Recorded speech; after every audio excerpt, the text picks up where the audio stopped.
Excellent stuff. So we wait for them to come back onto the grid, get ready to go, and we're all good to go, ready to go. They've got an empty track. So Lottie waves a red flag once again. The revs rise. Got a gap there in the middle of row 3. You won't worry about that. The lights go out, and Den Halil makes the start there. Kev Woolley, wow, nearly comes together with Den Halil there. Only just misses him, and I think it's going to be Paul Whitney. No, doesn't get second. The hole's on the dirt, but Woolley, wow, champion style, goes around the outside, then the inside of Den Halil on the race up there. The 2T engineering powered machine really is the class of the field. As we come down the hill towards Graham Hill for the first time, Den Halil, a lot of experience in 250 Grand Prix 250s before these machines at one stage of his career as well. Another one of our customers from Sports Bike Shop in Harlow there actually is Dennis Halil. Always good to see him. He dropped by earlier in the year to actually replace his old boots. Got him a nice pair of RST track decks. And of course, being a Bemsee rider, he also picked up a bit of a discount.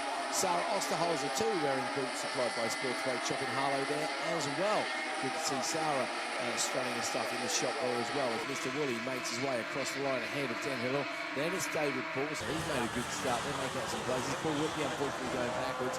Damien Lee in 5th place ahead of Calvin Hogan. And there's Paul Toland. And John Hamilton leading Klopp in there, as they've got a couple of places as well as Derek Cripps.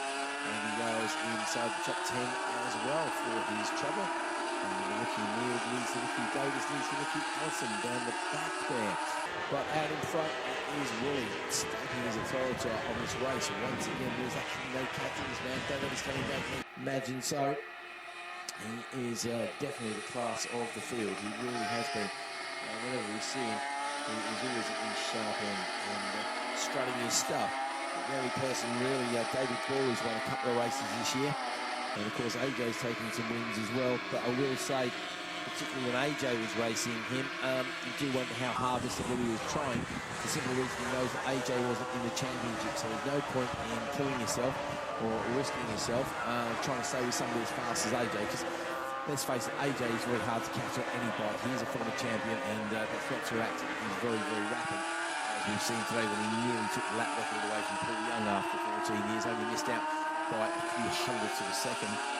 But you do wonder if Mr. Woolley, experienced rider for years, decided discretion and valour, better part thereof, and so on and so forth.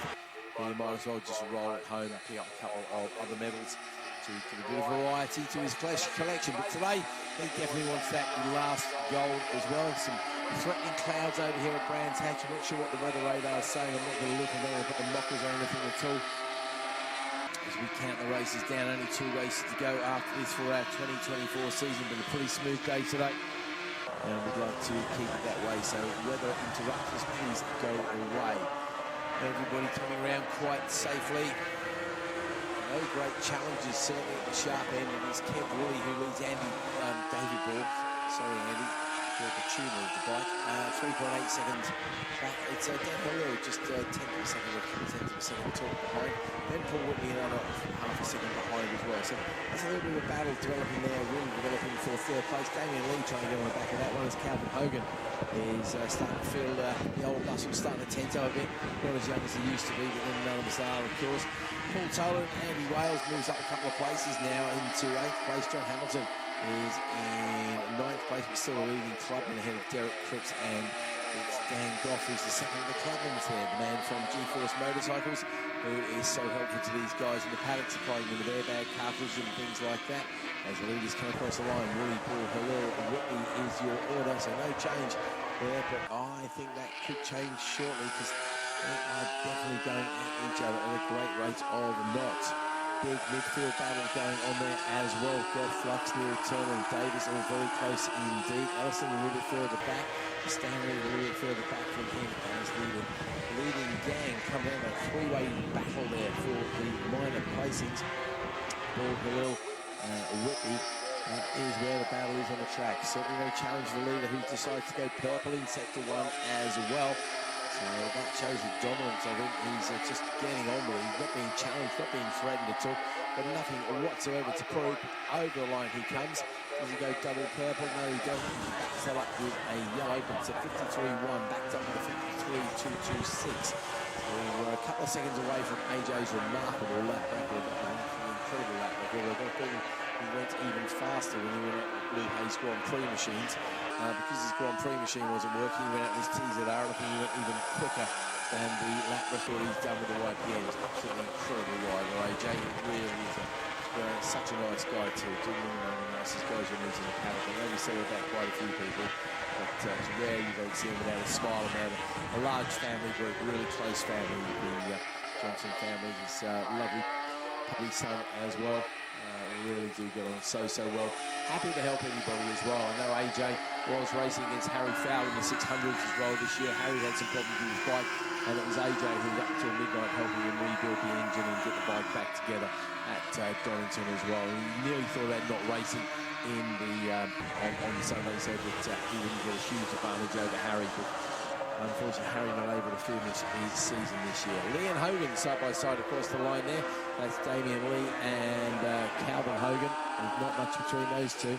0.016 of a second as Halil goes past on Whitney once again to cement his way into that third place. But David Paul is starting to open up the gap between himself and those two behind him. Halil would like to do something about closing that gap. Damien Lee is doing enough to hold off Calvin Hogan there. Lots of good sector times coming in, lots of greens coming in, so nobody giving up on this one at all. Fastest lap still a 53.1 from Willie, who then backs out with a 53.3, and then comes a 53.6. So nobody's hitting the cruise control and not pushing on too hard. There goes Ball over the line. Oh, it is Halil who's closing down. It looked like Ball was getting away with this one a little bit, but all of a sudden, half a second quicker is Halil, and he brings Whitney with him. So that three-way battle is definitely on again. The three of them covered by half a second up towards Druids. They go. It's no change at the top there as Halil has a look. Ball, can he find a way past? Who's got the quick turn sorted down there at Graham Hill? The answer is none of them. The 63-year-old Paul, we think he's the oldest winner now. We tell you we saw yesterday too. I didn't get a chance to have a word with him, unfortunately. We're very busy up here.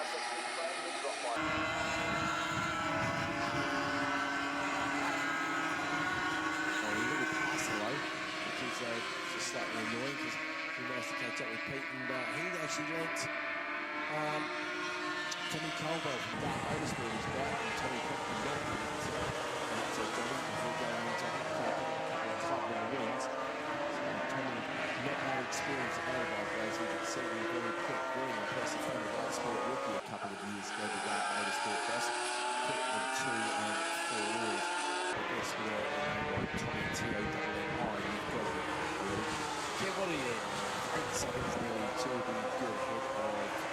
Who's 3 tenths of a second ahead of Dennis Halil this time round, doing 10 and 6 tenths ahead of Paul Whitney. So the gap is starting to open up. Likewise with Damien Lee and Calvin Hogan. Pretty consistent there. Just to go by about 3 or 4 tenths of the single lap as Willie comes across the line to hit that line. So just 3 laps left for a club.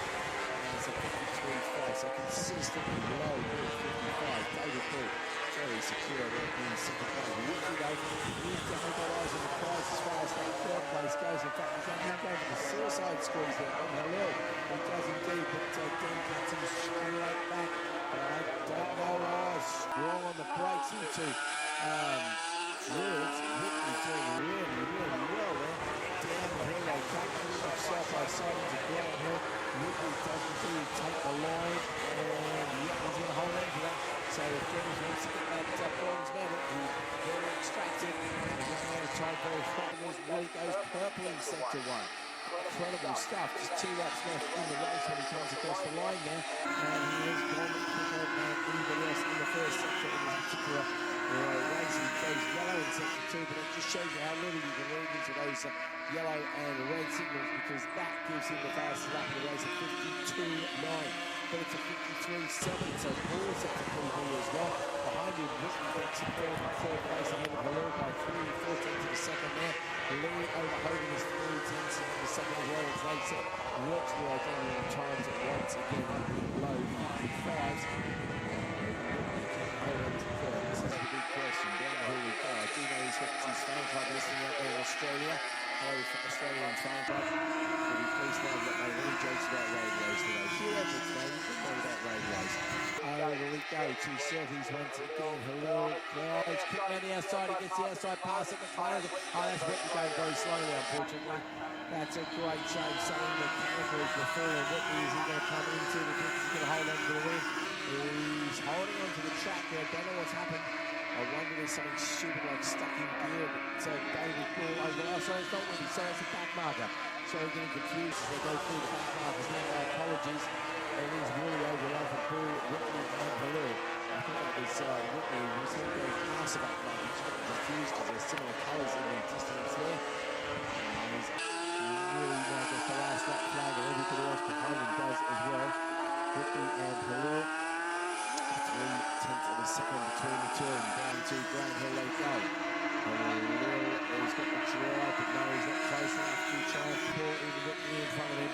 Just check the sector times, anybody anything special there. Paul does actually hits a PB there, bit of chatter on the radio. Can't see anything around the circuit though.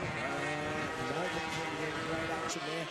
Maybe these table are going to get the checkered flag ready to go, and then do they do as Mr. Cadbury claims yet another win. David Ball, another runners up prize for him. He's got a whole drawer full of those, couple full of silver medals. But the man who hasn't got a couple full of medals is Paul Whitney, and I think he's going to pick up another one for his collection there. Indeed, he does out of 10. Halil by 2 tenths to the second. Damien Lee just holds off Calvin Hogan there. Terry Cripps comes across the line in 7th place. It should do in just a moment. He's a little further back there. Should be Andy Wales, our going NZ champion of Paul Tolan. And John Hamilton to take the club and win and round out the top 10.